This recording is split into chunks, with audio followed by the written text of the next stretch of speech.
This is Protocol One. I'm James Nielsen Watt. If you are successful but not fulfilled, you're running industrial age software on space age hardware. It's time for an upgrade. Don't settle. Hey Nick, welcome to the show, my friends. I'm excited to have you on because I think that your backstory is a little bit different than a lot of people that I have had on, and I'm really intrigued to see what you've been up to lately. And yeah, let's get into it. Tell us your backstory. Who's Nick? Sounds good. James, thanks for having me. I appreciate it. So, Nick Champagne here in New York City. Backstory. I guess I grew up with hospitality in my blood. My family from my grandparents owned liquor stores and restaurants when I was younger, before I was born, and I grew up around the time when they had a liquor store, a wine shop in New Jersey, where I grew up. And I from an early age I was bopping around, hanging out, and quote unquote working in that liquor store. I learned so many things that I didn't realize I was learning at the time. Things that you would probably expect, like marketing, branding, things of that nature. Also, social skills, psychology, all these different things. And I didn't realize how much that was instilled in me from such an early age until decades later. So, growing up in New Jersey, pretty close to New York City, I looked at the New York skyline and I pointed and I said, I'm going there.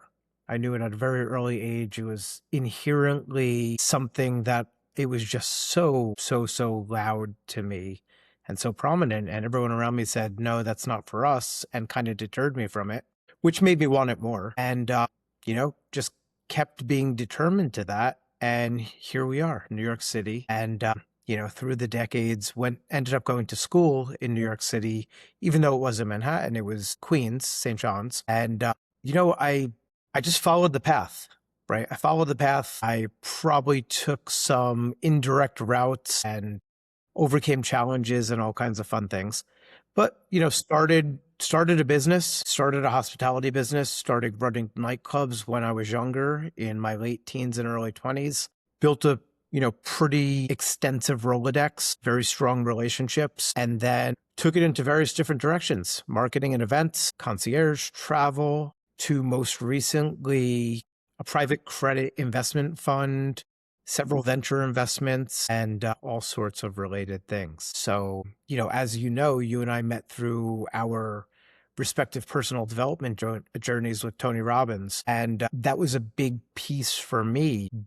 Before Tony Robbins, other things like The Secret and authors and mentors like Jack Canfield really got my attention and, changed and improved the trajectory of my life and really enhanced the things that I was already doing. So I just kind of flowed with that. And then when I started doing some of Tony's work in 2017, it just took it to another level. And, fortunately, that was shortly before the pandemic. My primary business during the pandemic was the travel business. So, of course, that was completely uprooted, lost a large percent of that business temporarily and had some time to reflect. But my mindset was, what is this moving out of the way for? And, pivoted several times. And it was really a blessing. I'm interested to understand sort of how you were able to build that network of relationships, because there's this feeling of you got to know people, right? Like there's this idea of to be successful, you got to know people. And I don't believe that, but I also know that people do business with people they know, like, and trust. And when a friend that I trust comes to me and says something, I take it more serious than if a stranger said it to me, even if objectively that might be the better choice, because there's a humanness to it.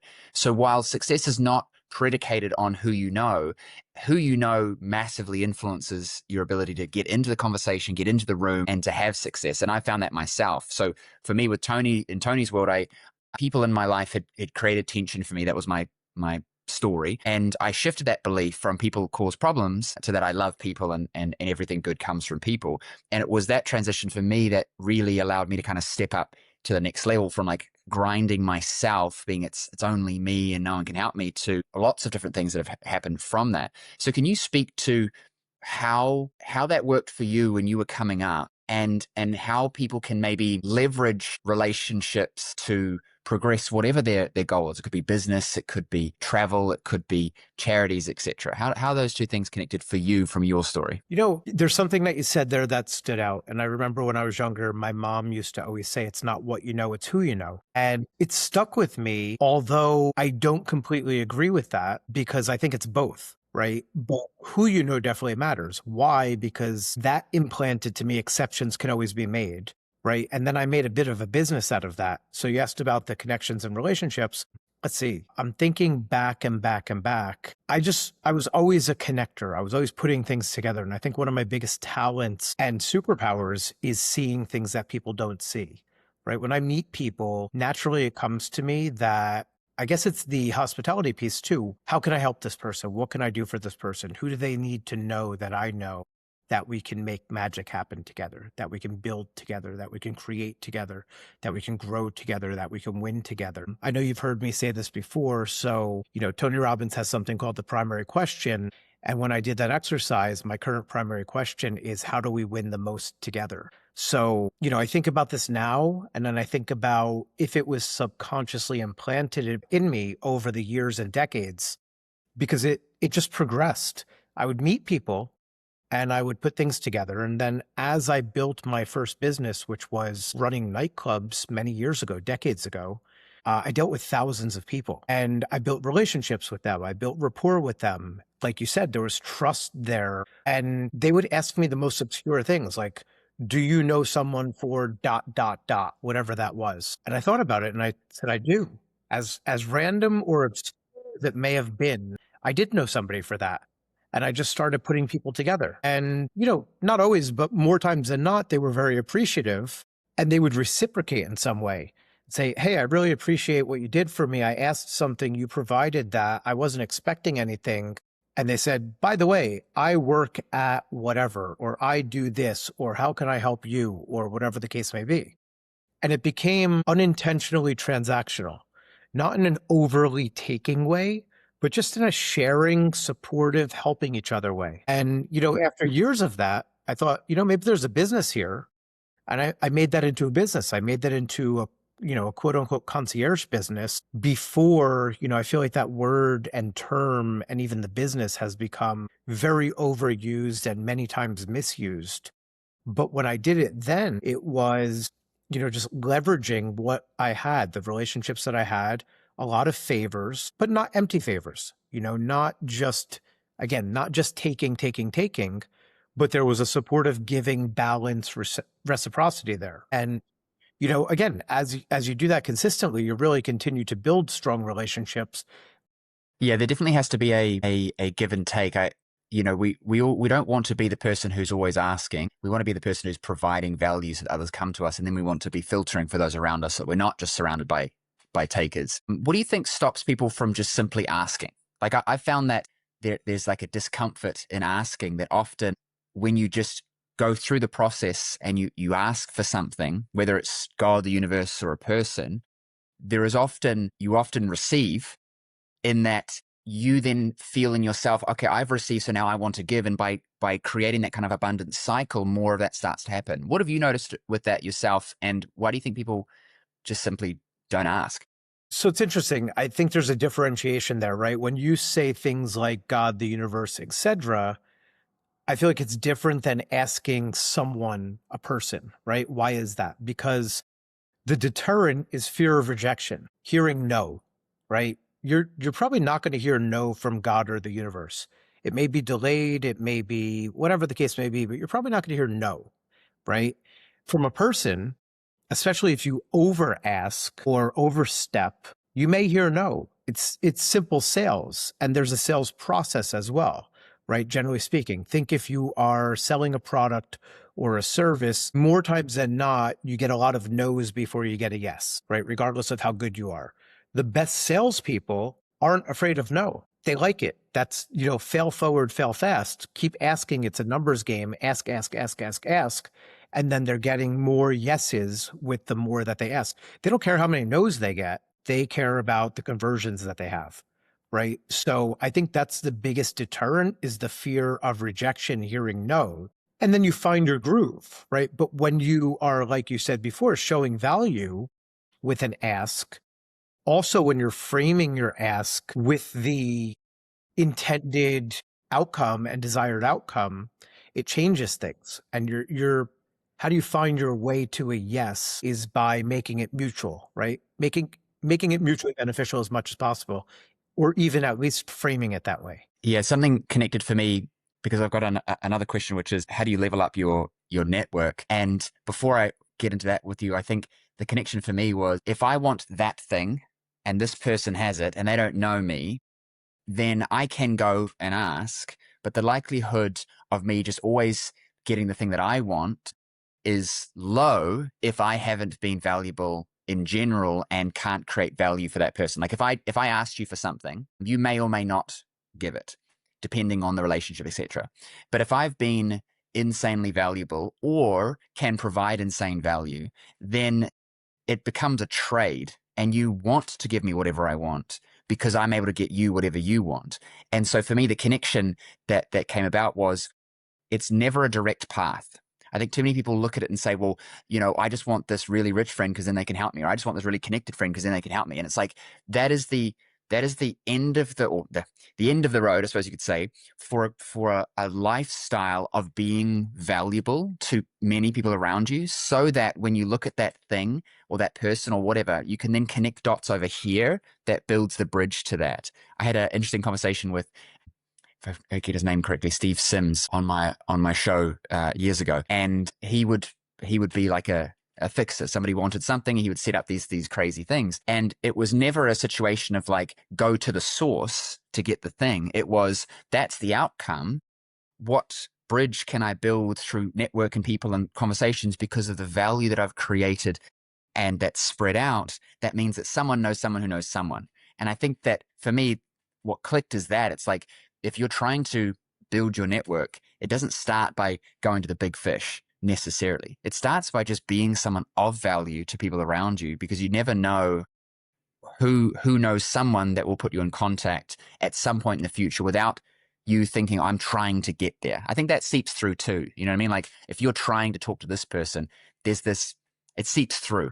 Whereas if you can just be valuable, things seem to figure themselves out. Do you understand what I'm saying? It does very much. And there's so much there what you just said. I love that you brought up Steve Sims. So Steve was a friend. Steve is actually part of the reason I started my concierge business. So he was like an unofficial mentor to me, and then he became a friend. So when he had his company Bluefish, and he actually had a credit card. So he put his logo on a credit card. It was a MasterCard. I got that card for access to something that I wanted to go to. And I thought it was really cool what he was doing. And this was many years ago, right? This is probably 25 plus years ago. And I thought it was so interesting what he was doing. And I was inspired, right? And this was way before, as I said earlier, the concierge component word companies were not as plentiful as they are now. And they certainly were not as diluted or accessible as they are now. His was one of the few. So then the approach that you mentioned, many times it's the indirect approach, right? It's not always a straight line. You have to think differently. You have to think outside the box, not the way everyone else is thinking. And you have to know it's like sports betting and handicappers, right? What do? They find out the information that's not widely known and they utilize that, right? Same thing. When you're looking to achieve something, it's usually not the traditional approach. Now that's changed over the years a lot. You can basically buy anything now, right? There's not that much exclusivity as there used to be, where things were much more, gate kept or monitored. Now, almost everything has a price on it, right? And almost everyone is accessible due to social media, due to, anything web related, now AI even more, but you can essentially get to anyone now. So there's much less gatekeeping, right? And actually people want to be approached, and, it's so interesting and different now. But again, I love that you brought up Steve Sims, and, it's the approach. It really is. It's thinking outside the box. If I'm someone who's wanting to level up my network and I'm wanting to be around more people that are in alignment with me, that people that can lift me up, pull me in that direction, because you go with what do they say? Tide raises all boats, etc. Like I think a lot of us are stuck because we have the same friends, the same family that we did at a season of our life that is different in the season it is now, or where we're trying to go to. What are some simple things that all of us could do that can increase our network, help us to get more connections, and start to build this? So I think identify your superpower is one for sure. What are the capabilities and expertise that you have that someone else doesn't? That's number one. Highlight those things. Be very intentional, be valuable, be relatable, and be vulnerable. Find the common ground, right? There's people that, and I know that sounds cliche now and it sounds like it's so overproduced, but when you share something that someone else can relate to, it's usually something they're not broadcasting or public about, right? And then you find the common ground and you expedite the relationship, right? Because it might be something that they're not willing to talk to others about. And it could be anything. It could be something like the topic of anxiety, right? Where people would hide that over the years and over the decades. And now it's something that's much more widely spoken about: anxiety, mental health, etc. Right? It could be some sort of niche collectible that you're into that's not widely known, right? When you find that common ground, the more niche that it is, or the more reserved that it is, the better you're going to connect with somebody. And it depends what you're looking for. You said expand the network. It depends if it's quality or quantity, right? If you're looking for more in terms of quantity, then you do things that are much more widespread. If you're looking for bigger, better, more exclusive, then you do things that are much more finite and niche. I find that making friends is very easy for me. And people say to me, isn't it lonely? Because we travel full time, right? We move house every 3 months. And they say, isn't it lonely? I said, well, no, because if I want a friend, I'll just go and make one. And they kind of look at me strange. And it's because my developed superpower is to humble myself and look for connection with people. And then if it's mutual and of benefit, meaning that we have commonality and I want to be friends with this person and want to get to know them, etc., then I could develop that. And what you just said is really kind of nailed it for what I do, which is simply get them talking about the things they care about or sharing, and then find a commonality that you can talk about. And then you form a connection. And then at that point, you have a decision. Do I want to keep going with this or not? And if you do, then be genuinely interested in their lives and have them share. And that forms a connection, because when there's connection, trust starts to form. And when there's trust, there's conversation flows. And then that's how you deepen it. I think too many of us are trying to get instead of gain. And for me, the gain means like gain connection, gain a friend, gain a conversation. And I've also found myself that when we talk about like being of value, it isn't even necessarily that you have to be particularly good at anything, because if you're someone that is friendly with lots of people, then you can be a connector. And so you can be going along for the ride as the person in the middle, because everyone likes you and everyone wants you to be there because you provided connections and you were a good part of the team, so to speak. Obviously, to a point, they aren't necessarily going to found a company with you unless you've got skills. But the point being that you can be someone who, that initial skill is just that you got lots of friends and you make people feel welcome. Like there's so many people that don't feel connected, don't feel welcome, don't feel a part of something, that I think a lot of us just disregard that friendship is a big part of your network. It's just making sure that the friends that you are making are the people that are, supportive to where you're trying to go. And I think that, I think it's really important that they're aligned. And, something you mentioned, it's about that quantity versus quality thing again as well, right? How do you differentiate friends, real friends versus acquaintances? And even with the connecting of the dots, setting the stage, right? I noticed over the years when I was, running nightclubs or throwing my own events and parties and stuff like that, hundreds of people, sometimes thousands of people. And I would put people together and kind of watch the magic happen. And that was something that was really special to me. And a lot of things came out of that. There were people got together, relationships, marriages, business partnerships, friendships, et cetera, et cetera, et cetera. Lifelong friendships I've seen develop through either the direct introductions that I made or just the tables that I set or the atmosphere that I sent. And that's really, really amazing. And then there's a point where you think, nobody wants to think about, oh, what about me? But people are forgetful fast, right? Then you have to remind yourself, why did I do this? Right? What was the reason for doing this? It was part of that magic, part of the special situations of putting them together and that magic that was made in those relationships, right? And then if it's something that is very intentional, putting people together, and let's say it's for a business deal, then you need to make sure that you specify that. Yeah.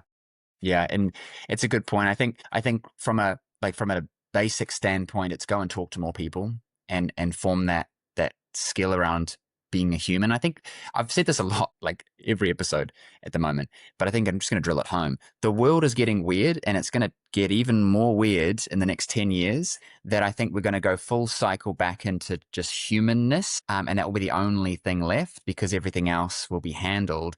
And so for me, raising kids, and you've got a child as well, it's like instilling the human skills is so important, of creating and nurturing relationships, that without that, it's going to be hard to get by, because we're in a period now where it feels like I don't need people. I just got AI to do everything. And it's like, yeah, for the time being, until AI is consumed and done everything to a point where you don't need to set it up. It just does it. Like the blob of the LLMs has expanded to just, I want this, and then it's done. That the only thing left is just, human connections. But then to the advanced side, like you said, of obviously putting things on paper with big things and nurturing big relationships. I believe you have an app or a web app. I'm not sure what's happened with that around gifting and various things. How does that play into it? You hear there was a book. What was the book? I forget who wrote the book. I'll put it in the description, but it was talking about strategic gift giving and things. How have you found A, what's going on with your app, and B, how have you found that as a strategic way of getting into the conversation, getting into the eye line of people that you're trying to connect with? So I'm going to go back first to what you're saying about AI and human connection, right? So you say that, I hear a lot of Gary V, right? Saying how so many things are virtual now, so many things are automated, AI, et cetera, et cetera, et cetera. And things are cyclical, right? So the one thing you mentioned, you said 10 years. I think it's going to be far sooner than that. And I'm going to reference Peter Diamandis on that. I look at some of the things that Peter said 5 or 6 years ago, and they happened sooner than later, right? And time flies, right? And I was listening to his podcast the other day, maybe it was last week, and one of his partners and co-host mentioned something that this happened faster than anyone thought. And I thought, I can't believe he said that, because not everyone, because Peter, your business partner on certain things, was like, this is the timeline. And he was spot on, right? So again, the cycles are going to be there. We're definitely going to come back to, I think, human interaction being the most in demand, because people are sick of dealing with humanoid robots or AIs or virtual assistants in different countries or whatever the case may be. And they want these relationships that we were talking about earlier. Then I'll touch on, you mentioned the gifting platform that I'm building, and I'm really excited about it. I tabled it for a little while. So in probably February of this year, I tabled it for a few months until about now. As you know, I have an investment fund also. It's a private credit investment fund. And I thought, I want to enhance that. That's something that we have full control over. It's something that our track record speaks for itself. We have had it for 5.5 years. How can we make it even better? It's going to be hard to make the returns better because they're incredible. It's going to be hard to make the intricacies that make it successful better. But what can we do for our investors that's better? And that was reporting and optics. So we built a portal for that, which we're launching soon. It's in, final stages. We're onboarding our investors there so that they'll have a kind of a dashboard for all their paperwork, all their documents, up-to-date returns, what's next, important dates coming up for maturity and things of that nature. Now, in the near future, that will be a lot more passive for me again. And we just had we just brought on an amazing new employee, rock star, for that project. So I have full confidence in her that she will get everything done that we need, and it'll be much more passive for me again. I'm going to shift back to that gifting platform, which I'm really passionate about. The way that came about is, just to fill voids. I don't want to share too much because it's a bit stealth right now, but I'll leave it like this. Have you ever received a gift from someone that you care about and you know cares about you, and it just totally missed the mark, right? And you wish there was a better way. And there's a social component to this, there's a philanthropy component to this, there's a large scalability. And I came to find out that the industry was nearly, I saw multiple different estimations, but between a half a trillion to $1 trillion industry, which is very, very interesting. And it can be applied to many, many different things. So we can talk more about that at another time, but I am very excited about it. It's an idea that I had nearly 2.5 years ago, and it's going to be happening soon. I guess what I'm reading is that this wasn't necessarily just an idea. It's been a part of how you've operated for a while, if I can assume. So what aspect does gifting play into relationship dynamics, getting in the room, or getting into the view of people? How is gifting and that sort of thing played out in your life, in your success and business, that sort of thing? So I think a big part of it is connection, right? And it's some of the bits and pieces that we spoke about earlier, building rapport, understanding people, finding the common ground, right? When you understand somebody, you know what their desires are, their wants and needs and interests, right? If you go on to someone's Instagram or even Facebook or TikTok, you can tell by the patterns what they're into, right? And if, you want to give somebody something or show them appreciation, how do you do it? You do it through a gift. It could be buying them a drink. It could be sending them flowers. It could be something that's much more personal, right? That you see somebody likes a certain brand or, has a type of hat. You're wearing a black clover hat, right? I see that and I want to buy you something. And I think, oh, there might be a new one that he likes. And I'm going to get James this new black clover hat that's limited edition or just came out, right? And that might, it might have some sentimental value, right? So, there's many different layers to that as well. I think there's a lot of depth there, but there's also layers of the relationships, right? Is it an intimate relationship with a significant other? Is it a friend or a family member? Is it a business partner? Is it a client? Is it an employee? Is it a random person that you were walking down the street and you saw, someone that could use something, like maybe a homeless person, that you can buy a cup of coffee or buy a meal or something like that, right? Whether it's anonymous or not, right? So these are all I think there's an emotional component there of EI, there's a social component, there's a philanthropical component, and, there is a very large financial component to this as well, and scalability. There's a branding component, and there's so many pieces and layers. So when I was doing the research for it, after I had the idea many, many times, it became undeniable. And I saw there's really nothing out there that has the depth and layers of what I have in mind. I like that. Now, on your site, you talk about quality of lifestyle. What does that mean? Love that question. So quality of lifestyle, this is something that came to me over the years. So my company, Status Luxury Group, that I have, it's actually this month, 21 years. I created that company essentially filling voids in my own life. Things that I desired that I didn't have. I became an expert in luxury and provided them for people. And because of that, I was able to provide for myself as well. Right. And then I worked with the brands that provided them, and I did, marketing initiatives, events, etc. with them. And that's the luxury lifestyle side of things, right? So there's the lifestyle component. As I started doing a lot of personal development, whether it was Jack Canfield, Tony Robbins, etc., I was introduced to Peter Diamandis, X Prize, Abundance 360. And Peter was a person that said, and this really stuck out, in our lifetime, I started hearing this 6 or 7 years ago. He would say, in our lifetime, we're going to have the ability to live to be 110, 120, 130 plus years old with quality of life. And that was the key thing. Because when you say something like that, no one's lived to be 130 years old yet, right? Or more. And if you follow Peter and friends, the numbers get even higher. And at some point, there's that indefinite kind of live forever component, right?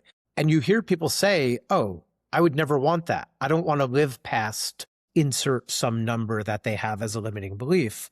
And the reason was, those are the wheelchair years. You don't have mobility. You don't have cognitive senses. there's no quality of life. As I envisioned that, and I started paying more attention to longevity and what was possible, and people like Peter who were actually living that, and some others, you could look at someone like Dave Asprey or Brian Johnson or many other people that are out there, right? I thought, how do we merge the two, right? And there's, Tony Robbins has his wheel of life, right? And there's other people, teachers, mentors that have their version of the wheel of life that balance all these areas of your life to have ultimate fulfillment. I thought about, okay, what are those areas? Finance is one of them, because if we're going to have the ability to live to be, 100 plus, let's start there because it seems more attainable now. But then that number keeps growing incrementally. Well, what's the retirement age, right? That's going to have to grow. And then the requirement for funds and wealth and money is going to grow as well. How do we balance all those things? And essentially, all those pieces were some of the derivatives of quality of lifestyle. And also, what does retirement mean? Because a lot of these concepts that we're looking at is based off of a presumed path of, youthfulness, work, make money, then can't do stuff, so need money to be able to live until I die. But these things change. Yeah.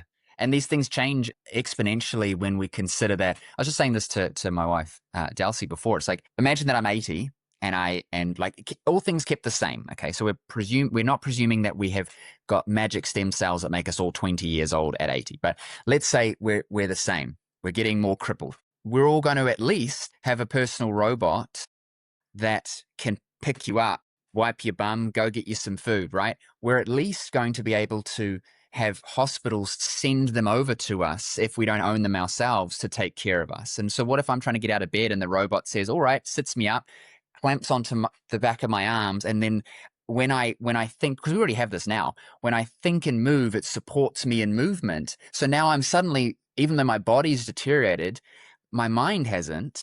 And so I can now move and go and do things that would have cost millions of dollars and been impossible today is just a common experience of life. So the idea of just living changes. And then when you think about manufacturing costs dropping, you think about AI, making things easier, etc. The money that you're going to have a functional life is going to be different too. I was talking to our nanny. She was like, obviously this is temporary. I'm going to work with you guys for a while, and then I'll go and try and make some money and whatever. And I was like, she said, what should I be doing? Because I was showing her some AI stuff, and she's like, oh my gosh, like, what do I do with my life? And I said, well, yeah, it's a weird question. But the thing that I said to her to at least consider is that you're really going to have to marry your psychology around money, meaning stuff, because your ability to have a quality of life that in today's standards will cost you hundreds of thousands of dollars, millions of dollars, will just be normal. And so what will do your head in is the measuring against the arbitrariness of net worth and money. Because, for example, we all have cell phones that the pharaohs of Egypt never could have had, and we're more powerful than them. Like my watch has more power than what got us to the moon.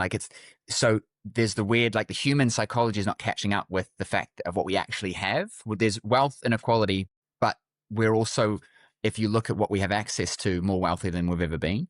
And so there's this dynamic of like, the future is going to be weird, such that how we think about it now is going to change. So therefore we're going to have to change with it, let alone obviously being 20 at 80, because, medicine technology is starting to reverse things and, all of that. So I like what you're saying around quality of lifestyle, because you're right. It's how do we live longer? Number one, how do we live well? Number two, in terms of like, I can function, but technology is going to help that even if my body is deteriorated.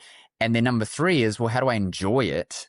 Because otherwise I'm just healthy and old and still didn't do anything. So I think there's a barrier for a lot of people around like, well, if you've got money, you can just buy these things and these experiences. But the reality is that, and you can probably attest to this, there's a lot of people with a lot of money who still don't have magic experiences, because it's more than like the money might buy you the helicopter trip, but creating a magical experience isn't directly connected to money necessarily.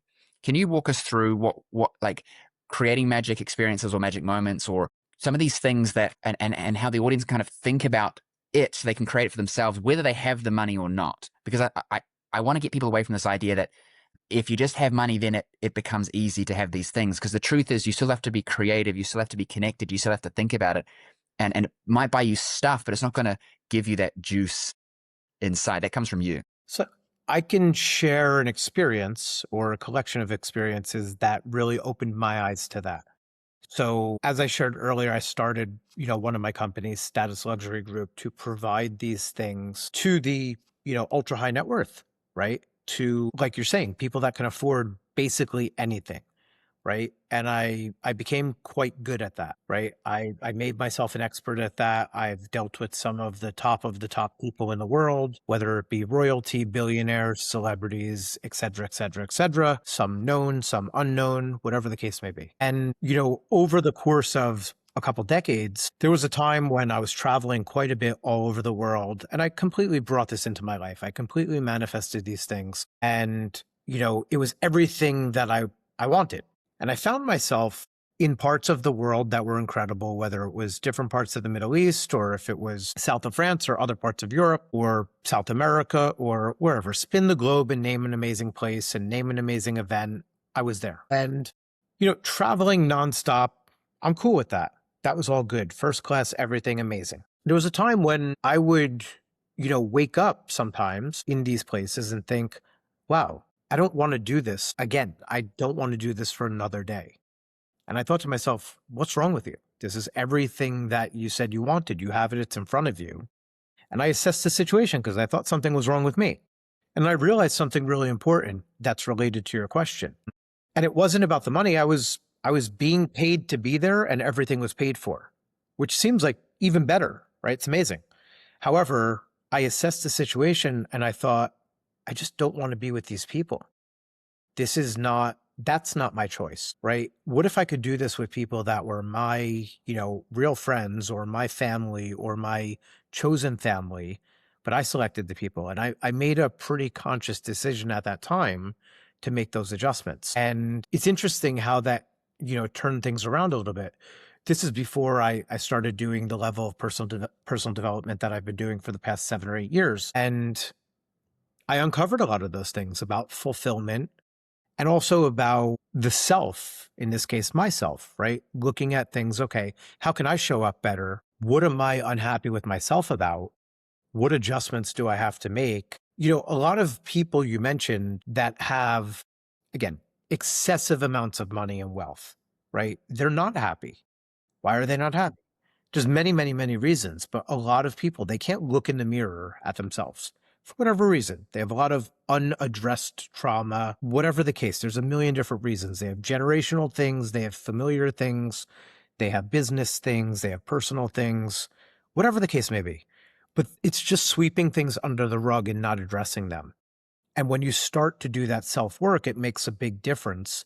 And then you start to change your reasoning about the people who are aligned that you want to spend more time with. And sometimes you have to make difficult decisions with longtime friends. Sometimes you have to make difficult decisions about family, given family, to love from a distance because you've grown and they haven't. And you can't force people to grow or change or adjust or improve. So those are things that are really relevant to me. And I remember as I'm sharing this story multiple times where, I woke up in an incredible part of the world in some amazing villa or hotel suite or on a private jet or on a yacht and just thought, I don't want to do this again. I don't want to have the same conversations. I don't want to put a smile on my face and make believe that I'm, amused or fake laugh or whatever the case may be at someone who is just unappreciative of life, of all that they have, or is so upset or angry about their surroundings. I've seen every flavor of this, right? So I looked inward and said, how can I do better? And how can I lead by example? And how can I surround myself with people that share similar values and are supportive and are reciprocal and are genuine and authentic? And I set out to do that and make some adjustments. And by doing that, there was a setback. You had, it's like a slingshot a little bit where you have to pull back, pull back, pull back to really shoot forward. So, and it's an ongoing thing. If you listen to many, many, teachers, mentors, gurus, whatever you want to say, they all have their stories of the come up, and it's not a straight line, right? There's higher highs and usually there's higher lows, right? And then sometimes you have to start over, and starting over is not starting from scratch, right? Because of sometimes mistakes you made or sometimes things that are beyond your control. But it's aligning with those and accepting those and pushing through and, being persistent and committed and consistent. You said something I starting over. I like in the idea to like resetting. If you played a video game and you do well and then you die or you fail or you lose or whatever. When you begin again, you're not beginning again. You're resetting with the experience of what you did. And so the next time you play, you do better. And children understand this. And I think adults put too much emotion into it. And so they're afraid of resetting because it feels like starting again. And it comes from their point of reference, which is everyone else's opinion rather than their own and those who actually matter to them. And sometimes it's not even your spouse. It's just the only opinion that has to matter right now is you, because you're the one living your life. And then you go, I'm going to reset. And with the reset, it's a clearing of the board, but I haven't lost the skills, the experience, the network, the connections. It's just I'm resetting and then I'm kicking off from here, because it's a decision that you're making, because nothing's actually changed. All you've done is just said, all right, I'm resetting. And then you just like stand back, like new morning, new day, reset, standing back up again, kick it into it. You know what I mean? You were speaking about some things with creating magic moments and experiences that I think really resonate with me. And I want to dig into it a bit more. Ultimately, what you were saying that really matters is your why and your people. Like, you can be on a private jet with a whole of people you don't like, and you don't know why you're there, and there's no reason to be there, and you're away from your kids and whatever, and you don't like the people that are there, and you have a horrible experience. So it's not the private jet that made it magical. You can be, in Lapland with it snowing and, I don't know if they have this, I assume they do, Aurora Borealis, whatever it's called, and it's like all beautiful and whatever, but you're with the wrong people, you're there in the wrong season, or you're there in the wrong season of your life. Like, there's layers to this, and suddenly it's not magical. So what I'm speaking to me here, it's like, get away from the identity that it's the thing that makes the experience valuable. It's the expensiveness of it or the awesomeness of it, because in your head you're like, oh, it's like when we're in Queenstown at the Tony Robbins event, we had 26 helicopters and we're flying to these places and doing these things that you can't normally do. And I was like, wow, like I need all this money so that I can go and do this a lot. And you're like, well, maybe not. Maybe I can have magic that doesn't relate to it needing to be first class or a private jet or whatever, because as I just said, that's not the thing that made it magic. That's the thing that might have been the cherry on the top, and you have the luxury of being able to do it that way. But the thing that made it magic, which a lot of people miss, is the people around them and the reasons why they're doing it creates the experience. I really like that. It makes so much sense. Definitely. I appreciate that. It's what you make of it, right? I could give other examples too. It's, think about going to a sports game or a concert or whatever the case may be, where there's different tiers, right? And imagine you have every VIP, wristband, stamp, access point, all access, everything. And that's great, right? You're in this super exclusive area that, maybe has, unlimited drinks and food and whatever these things and all the special people and celebrities and whatever the case may be. And you're there and it's like, I kind of want to see what's going on, by the stage where it's really busy and it's really tight and it's really congested and whatever. So you venture off to see that. And then you're like, okay, cool. I've experienced that. Now I want to go back where I have access to. It's, like if you've seen the movie The Titanic, right? When they're in first class upper deck and it's amazing, what did they do? They snuck down to below deck, and that was a big party, and it was, much more fun and lively and less stuffy, but the perception was very, very different, right? And it was each atmosphere was what they made of it, right? So the experiences that we have are directly connected to our expectations. And a lot of times it's the surroundings, but you can make the best of any situation. If you think, sometimes those unexpected times out or, there's bad weather or whatever the case may be, and they end up being the most fun times because you made the best of it and you happen to be with great people who you care about and love, and you band together and make it amazing. And then there's other times when it's, say New Year's Eve or something like that, and it's so hyped up and you get there and you're like, this is it, because your expectations were through the roof. The experience couldn't possibly meet those expectations. It was probably still really good, but it just didn't meet the expectations because they were mismanaged. You've got to have an intentionality to everything that you're doing. And this is for me at least, have an intention and lower the expectations and then focus on the connection of who you're going with. And then anything can be fun and anything can be an amazing story and anything can be incredible and even something that others wish they could do, even if it isn't matching the stereotypical thing that everyone thinks they wish they could do. Like everyone wishes they had, money or the private jet or whatever.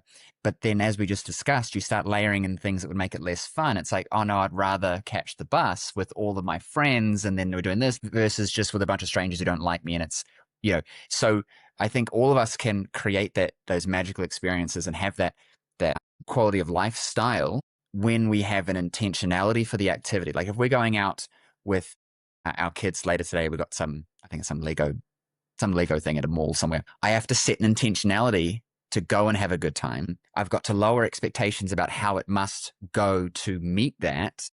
And then I have to really connect with the people that I'm there with because that'll amplify the joy. Because what happens when something's good? You want to share it with people, right? Like the rich dude living on an island with no friend isn't having a very good time just because he has the money, right? Or the things. It's people. And so that comes back to like, Tony talks about this a lot with psychology and meaning. I'm noticing that the concept of 80% of success is psychology in more areas than just business. Your success in your relationship is your psychology. Your success with your children is your psychology. Your success in your life is your psychology because of what we just talked about, right? Intentionality, meaning, etc., means so much more than the arbitrary things. I find myself really pulling away from the online space, looking for more realness. And I was talking to some young guys the other day at the gym and they're doing well in business at a point where I was working at a video store making like $15 an hour cleaning CDs. And these kids are making $40K a month with some online business thing. And I was giving them fatherly advice. I'm 15 years older than them. And I was like, here's how I would be looking at the situation. I was like, stop doing things for Instagram. Just create a ton of value. Live like your age. Like I was living in a garage at 22 because it was cheap. I had a bed in my mate's garage and I'd park my scooter in there. And when he would come to put the trash out, the leaves would come in. And these guys are living in a villa in Koh Samui. And I'm like, guys, like you could just live in a shithole and sleep on mattresses and put all that money into expanding your business or just stick it in the stock market and forget about it. Like shift your perspective because this is gonna eat you up. And I see it a lot more these days, right? With social media. And I'm sort of a social media generation, but I remember my MySpace and Bebo and, pre-Facebook. I'm old enough to be pre-Facebook. But kids these days have no other perspective. What can we do as parents or influencers of, ourselves, others, anyone who's into social media? How can we use it to better ourselves? Because I gain like a perspective on what's possible and I meet people and things like that. But then there's still we're still pulled to compare, which then makes us unhappy. How do you see that? Because you were coming up in a space where nothing was recorded. No one had cell phones. Everyone was creating experiences. And then you saw this boom and there would have been an uptick. And then it's obviously coming down the other side. What's your perspective on all that? I think it's adapting, right? Not resisting, because there's changes, right? I don't think we'll ever go back to that, right? What you just mentioned, when there were no camera phones, when there was no social media, there's people now that say, oh my God, it was so much better then. I don't know. Was it? There were pros and cons both ways. You couldn't capture the moments like you can now. That's, probably one of the cons. One of the pros was if you're out somewhere, you never know who's taking a photo of you. Everything is basically surveillance at this point. Same thing with audio, video, all of it. There's literally zero privacy, right? So now privacy is a commodity. So, I feel like solutions over complaints, right? And how do you have solutions? You adapt. You forget about complaining. It's not gonna solve anything, right? Think about how can we use what's there in front of us to find the solutions and make things better.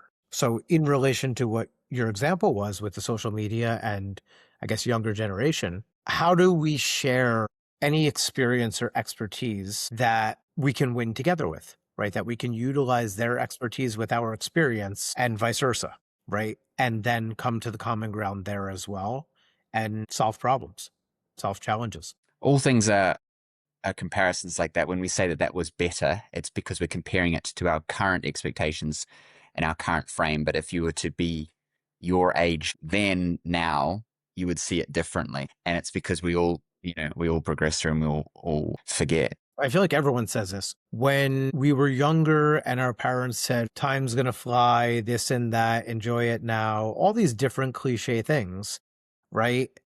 We thought, no, I want time to go faster. I want to be older. I want to be able to do that. I want to be able to do this and that and everything. Like it was driving and then it was this and that. And you look back and you're like, oh my God, where did a few years go? Where did a decade go? Where did a couple decades go?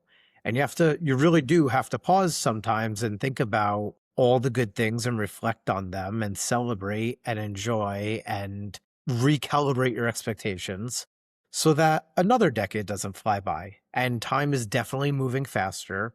Why? With technology, everything is instant gratification, right? My one business, Status Luxury Group, was expediting things. I want it now, right? I don't want to wait. I don't want to wait a week, a month, an hour. None of it. I want it now. How do I get it faster? How do I get it bigger, better, whatever the case may be? The new iPhone came out. I want it a week before it comes out. How do we figure it out? There's always a way, right? So I don't know. I hope that perspective helps. Just it's it's not one size fits all, and there's no exact roadmap for that, but it's perception. Well, what are you focused on over the next few weeks, few months? What's your So next few weeks, definitely getting this portal live for the investment fund, getting all our current investors onboarded there. And for the fund, we're going to be raising probably another $10 million, which is pretty awesome. I mean, I'm very happy, proud, and confident to say that we have 100% success rate with our investors. I don't know if that a lot of people could say that, right? It's a very well planned out thing. So it makes me very happy. 5.5 years, we've built something really special. It's, supported by a company that's been around for about 15 years. And, we're continuing to streamline it. So that's really awesome. That's on the business side. Towards the fall, I'm making an adjustment in my other business. I was asked to partner with some people. So we're working out that deal to recalibrate and elevate that business to travel and lifestyle business. So something I've been for the past few years, just identifying what's next and really seeing the path I want to go. And I think I found it. So that's exciting. On the personal front, just, spending a lot of time with my daughter. She's 13 months old and she's just amazing, happy, healthy, smart, beautiful, and just, finding herself, right? And doing all the fun things that, starting to walk more and talk more and, communicating in her own way. She's a very active social schedule at 13 months between, her gym classes and her library classes and her music classes and her friends and all these things. So it's really awesome. Just enjoying that journey as well. What did you feel with having a child? I find that obviously it changes you. Every parent knows that. But as a man, I found maybe more in my stage of life, there's a purpose now that is different than what it was before. It's like there's like a castle now. There's a thing to protect. Not so much like a protect the child thing, more of just like the life. It becomes different. What did you experience? I think there's two parts to that, right? There is one that, protective security, right, of another human life, really, really important, of course. And then there's, I think the conduit between what I'm going to say next is the guidance piece, right? And then it's a legacy piece as well, right? And a lot of that is financial. So that's really important to me because I think, I've thought this for a while. When I started my fund, I have a nonprofit for financial literacy. Those two things go hand in hand.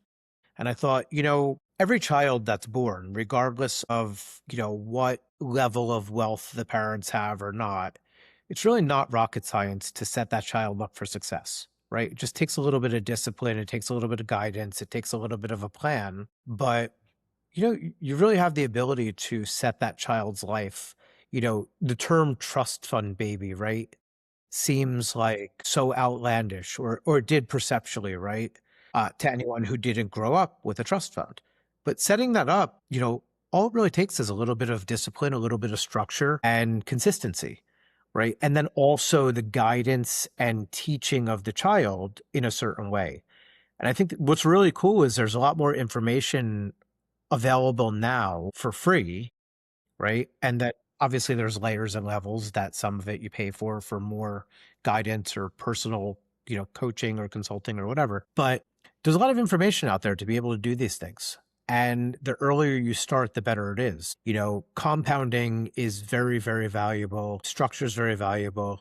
So that legacy piece is really, really important to me. And I'm really mindful of it for, my own daughter, for my nieces and nephews, and for others as well, right? To help others that maybe aren't aware of that or have those many times generational blocks, right? The traditional money doesn't grow on trees and all these things that so many people hear, right? Because society says that, and there's a structure and there's a block and a limitation and a fixed mindset and all these things that are the norm. And many times TV portrays that or movies portray that. It doesn't have to be that way, right? And I think it's up to us or anyone who has a voice or an audience to share that and help others to do the same. Yeah. Yeah, I agree. And it becomes apparent when you have children. Yes. And that's the leading by example part, right? Helping to set our own children up on the right path, right? With the right mindset and the right guidance and utilize time, right? I had a meeting actually today with my team for my fund. And we're just saying 5 years flew by. It's 5.5 years, but 5 years flew by. When we started it, we said, we're going to do this, right? The framing of we're going to do this, and we've done this already for 5 years consistently, and we're going to continue is very, very different when there's a track record and there's consistency and a playbook and all these different things. So applying that to, my child's life and my child's future, right? It's a similar thing. Time's going to continue. It doesn't stop for anyone. You might as well do what needs to be done and plant those seeds and water them because time's going to keep going, right? Same thing with investments. I do some venture stuff and, a lot of those things I don't have control over. And I like to phrase it as I made this investment and now it's on the shelf, right? It's just there for whether it's 2 or 3 years or 5 or 6 years or more. There's not much I can do, right? And that money's not accessible to me for some time, whatever that amount of time is. And the intention is that it's going to appreciate. It's going to become more than it was, right? Whether it's a percentage or a multiple or whatever the case may be. And I also know that going into some of those venture investments, the success rate's not very high. The failure rate is very high. And some of them are not going to work out. And to not be emotional about that, right? To accept that if it's meant to be, it's going to be. And, if you want to go into those type of riskier investments, that's one thing. If you want something that's more stable and more consistent and secure, then that's a different mindset for that, right? And it's a lower return as well. Yeah, I feel like we could talk another hour about that. But yeah, listen, this has been a lot of fun for me. I love connecting with you always, Nick. Where can people find out more about you? What should they go and look at? What do you care about that you want people to go and look at? I'm working on this. So my Instagram is probably what I'm most active on, and it's just at Nick Champagne, but it is private. So, I know a lot of people that have, tens of thousands, hundreds of thousands, millions of followers. That's not what I'm looking for. I have thousands, and I feel like there's quality over quantity there. Also my LinkedIn, Nick Champagne on LinkedIn. I feel like that's more widespread. And again, same with my Instagram. As long as it's a real person and not a bot or whatever the case may be, I accept people.